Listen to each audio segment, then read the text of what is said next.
భద్రాద్రి కొత్తగూడెం జిల్లా భద్రాచలం శ్రీ సీతారామచంద్రస్వామి దేవస్థానంలో రామయ్య కళ్యాణానికి పనులు మొదలయ్యాయి. పాల్గొన పౌర్ణమి సందర్భంగా వైకుంఠ ఉత్తర ద్వారం దగ్గర పసుపు కొట్టి స్వామివారి కళ్యాణ తలంబ్రాల తయారీకి శ్రీకారం చుట్టారు ఆలయ అర్చకులు. ఆలయ ఈవో దంపతులు ముత్తైదువులు శ్రీ సీతారామచంద్రస్వామి కళ్యాణానికి తలంబ్రాలను సిద్ధం చేశారు.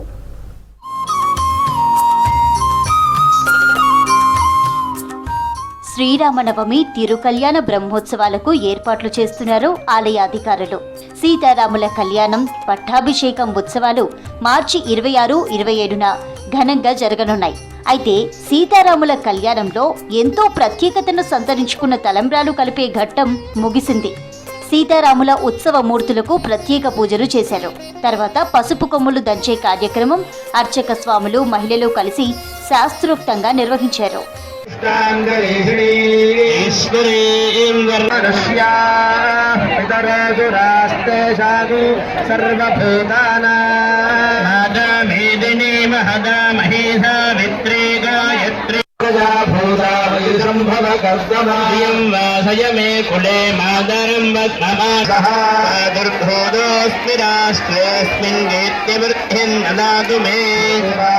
ముందుగా పసుపు కొమ్ములు దంచే కార్యక్రమం నిర్వహించే వైదిక బృందం సతీమణులు పసుపు కొమ్ములు దంచి పసుపును తయారు చేశారు.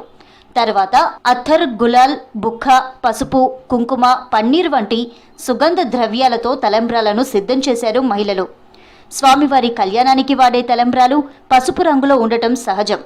కానీ ఒక్క భద్రాద్రి క్షేత్రంలో సీతారాముల కళ్యాణానికి మాత్రమే తలంబ్రాలు గులాబీ రంగులో ఉండటం ప్రత్యేకత. గోల్కొండ నవాబు తానిషా కాలం నుంచి ఈ సాంప్రదాయం కొనసాగుతోంది. నిన్నటి రోజున మనకి గ్రహణం సంభవించినటువంటి కారణంగా నిన్నటి రాత్రి మనకి ఈ కార్యక్రమానికి సంబంధించినటువంటి ఆరాధనలు, అంకురారోపణ మొదలైనటువంటివన్నీ కూడా నిన్నటి రోజున జరపడం జరిగింది.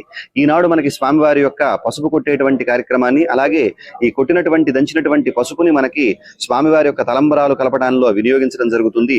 స్వామివారి యొక్క తలంబరాలను ఈనాడు కలుపుతారు. అంతేకాకుండా అమ్మవారు కూడా జన్మించినటువంటి రోజు ఈ రోజు. ఇలా ఇన్ని ప్రత్యేకతలు కూడినటువంటి ఈనాడు ఈ కార్యక్రమాన్ని జరపడం అనేటువంటి చాలా విశేషమైనదిగా భావించింది. అనాదిగా మనకి ఈనాడు ఈ తలంబరాలు కలిపేటువంటి కార్యక్రమాన్ని నిర్వహిస్తూ ఉన్నారు. మేళతాళాలు, మంగళ వాయిద్యాలు, పండితుల వేద మంత్రోచ్చరణల మధ్య స్వామివారి తలంబ్రాలు సిద్ధం చేసే కార్యక్రమం కొనసాగింది. స్వామివారి తలంబ్రాలు కలపడానికి 50 మంది భక్తజనం ఉదయం నుంచి చిత్రకూట మండపం ఎదుట పడిగాపులు పడి మరీ వేచి ఉన్నారు. పూజా కార్యక్రమాలు ముగిసిన తర్వాత భక్తులందరినీ స్వామివారి తలంబ్రాలు కలపడానికి అనుమతించడంతో ఒక్కసారిగా భక్తులతో మిథిలా స్టేడియం ప్రాంగణమంతా భక్తజనంతో నిండిపోయింది.